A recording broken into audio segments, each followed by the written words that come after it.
It is a Friday evening here, and I'm joined by a very, very special guest. Got one of the best hairdos in Cage Warriors, the whole of Cage Warriors. He's fighting next week, March the 20th, on a Saturday. What other time to have a fight? It's the one and only Paddy the Bazzy Pimblett. How are you? I'm good, man. Nice one for having me on. How are we? We're all good. We're all good. And I've got to ask the first thing: you're fighting next week. How's camp going? Brilliant, lad. To be honest, one of the best fight camps I've ever had. Even with all the lockdown shit and that, I feel fit as fuck. My weight's perfect. I'm gonna put a crazy beat down on this bum. And before I do talk about that fight, I want to rewind a bit and actually ask you how you got started into the sport. Well, when I was younger, one of my mates, Kyle Wilson, showed me Clay Guida versus Diego Sanchez. About 14, and I was like, wow, this is sick shit. They're having it there. And then I watched Belfort versus Franklin as the first UFC live event. I stayed up and watched, and then I went for a jog after it at like 6 a.m. So I joined the gym like 2 weeks later, lad, on the 20th of January 2010, and as they say, the rest is history. There you go. And that was my birthday that day. So there you go. Special day for us two there. Belter. Exactly. And also, I know MMA, obviously, you're an MMA fighter. You're big into football as well, support Liverpool. How do you think you would have fared as a footballer if you didn't quite make it as an MMA fighter? Oh, it was shite, lad. I was good when I was about 7, 8, 9, and I stayed that level till I was about 14. I've only got better now because I'm fitter and I can run around more. What position? What position would you play? I was a striker. Banging all the goals, I hope. I tried, lad, I tried.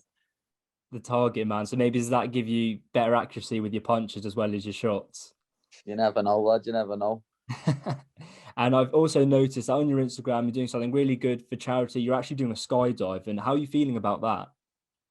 Sound. To be honest, I done one a couple of years back for another charity, but this charity's it's a lot closer to my heart, know what I mean? Men matter. I know people who've killed themselves over the past year and stuff like that, and it's something that means a lot to me because I've been through tough times myself where I've actually contemplated shit like that, and it's nice to give back. Do you think last year with coronavirus, of course, it was hard for everyone, but people, MMA fighters especially, who can't fight and who can't work, do you think it is even more harder for them in any way? Yeah, but I couldn't say it's just fighters, know what I mean? It's been tough on everyone, especially people trying to provide for their families. Know what I mean? Like, I know a few people, like my mum's cousin John killed himself, and he's got 2 young kids.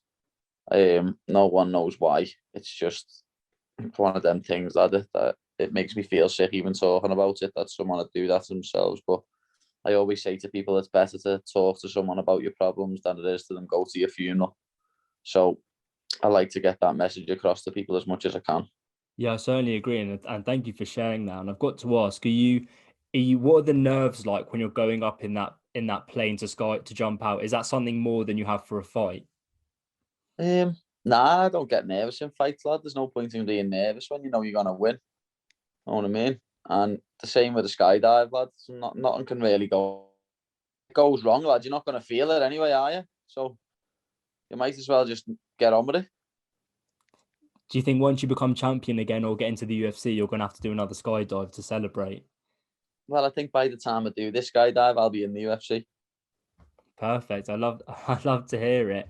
And we spoke a bit about your hairstyle. Obviously, you got one of the best hairstyles in the game.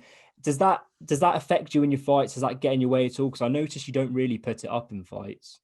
It has done in the past. I've lost 2 decisions over 5 round title fights where I don't think I deserve to lose the fight, and that was, I think, my hair plays a factor. When I get caught with like a jab, my hair will flick back, and it looks like it's a lot worse of an impact than it is. So when I do go to UFC, I am gonna have to do something with my hair. Know what I mean? Someone would have to put it up or get cornrows or something like that because I'm not shaving it. I look like a weirdo with a shaved head now. That I haven't had a shaved head for 7 years. But like I say, this opponent's not going to trouble me, lad. He's getting finished in the first round. I don't have to worry about no judges, so I'm just keeping it the way it is. Have you got any hairstyles in mind, maybe for once you get to the UFC? Do you prefer the Uriah Faber out was the cornrows, or do you prefer like half note, That's half top note? nah. To be honest, I put like everyone will probably start calling me the fucking new Uriah Faber lad because I probably will go with cornrows because it's easy, isn't it? You can keep your hair the same length and it's all out your head and it doesn't move. It's all out your eyes, sorry, and it doesn't move.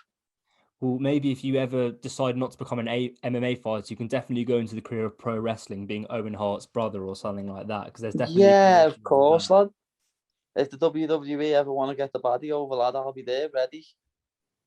What do you make of that fighters going into like pro wrestling? People like Ronda Rousey, Tyson Fury. Do you have any specific opinion on it, or not really? No, it's to make them money, aren't you, lad?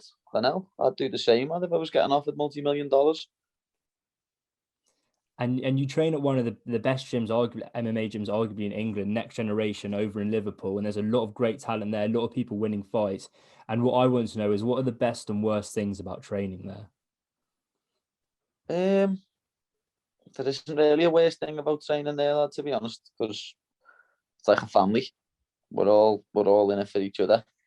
Uh, and the best thing is, yeah, we are like a family, lad. We all look after each other. Everyone's there for each other. We call Paul our Uncle Rimmer. You know what I mean? Our head coach, call him Uncle Rimmer. All my teammates in there, like my brothers and Molly's, like my sister. That's just the way we are.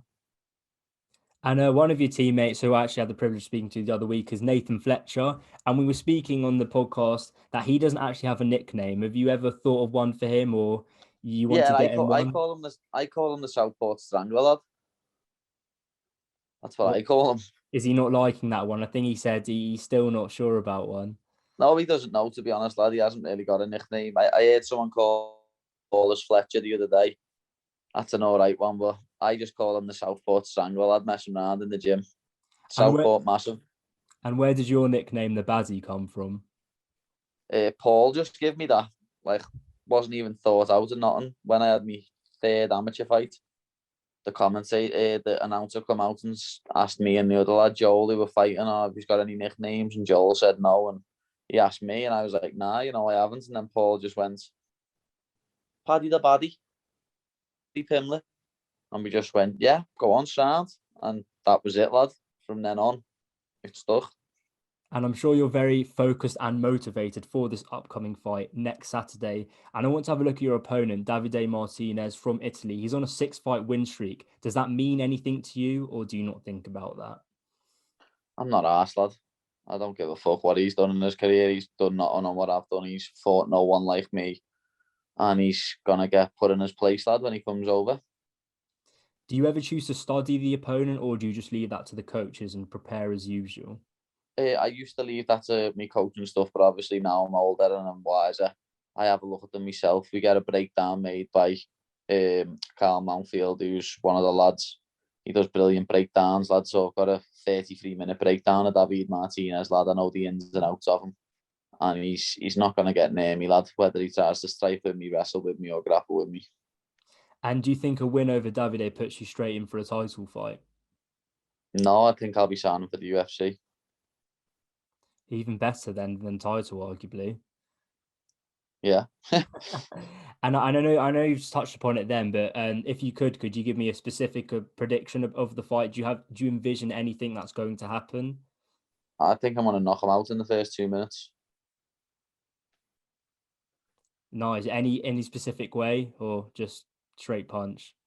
Don't know, lad. So there's loads of different ways. I could go switch knee. I could go fucking spinning back elbow. I could go teep to the face. I could go fucking question mark kick. I could go right uppercut, backhand, left hook, anything, lad. And obviously you were a former champion. Did that teach you anything at all, or same old?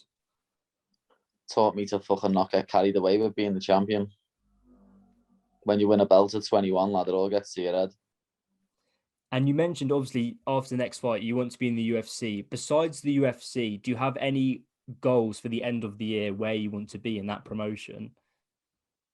Nah, just 2 or 3 and 0 in the UFC. I'll be happy. And I know you've got lots of outside endeavors as well. Do you have any maybe other goals outside of MMA that you're really pursuing apart from the skydive also?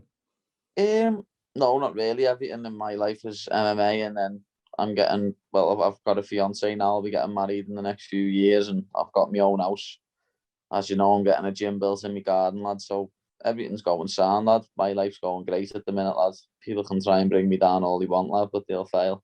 I'm glad to hear. So the motivation is to get those fight bonuses in the UFC to have a killer honeymoon. Yeah, lad, get an extension on this house and that, lad. Then perform to the night bonuses are coming. One interview, lad. One interview and everyone will know my name. I hope it's this one. No, I mean when I get signed. One Ah, interview with the UFC, lad, and everyone will know my name. Love me or hate me, you want to see me fight. and final question. If you were a gladiator in Rome in the Colosseum, what would your weapon of choice be and why? Be a sword, lad. Like Jon Snow's sword on the fucking Game of Thrones. Because you can attack and defend with it. Just a sword, no shield? Yeah, if a shield, if there's one going, lad, but you just said a weapon. One weapon, and that's one weapon. That's true. And have you seen in all the lots of different branches of MMA, have you seen the medieval fighting in MMA at all? Yeah, that's fucking daft. You don't think it puts a good name to the sport? No, it's fucking ridiculous. So if they offered you the big bucks, it's a big no from you. Depends how much they're offering, lad. You know what I mean? Everyone's got a price. That's true. And finally, if you would like to shout out any sponsors or anyone, the floor is yours. Well, I've put it up on my social media. If everyone goes and gives me a follow at Paddy the Baddy, I have me walkout t-shirt made, and all my sponsors what have helped me out for this fight are on there. And obviously, I need to thank my food sponsor, lad, Macro Chef. Without them, my weight wouldn't be so low, and I wouldn't be so in such good spirits now. A week out, I'd be eating a lot less calories, and I'd be telling you to fuck off. Perfect.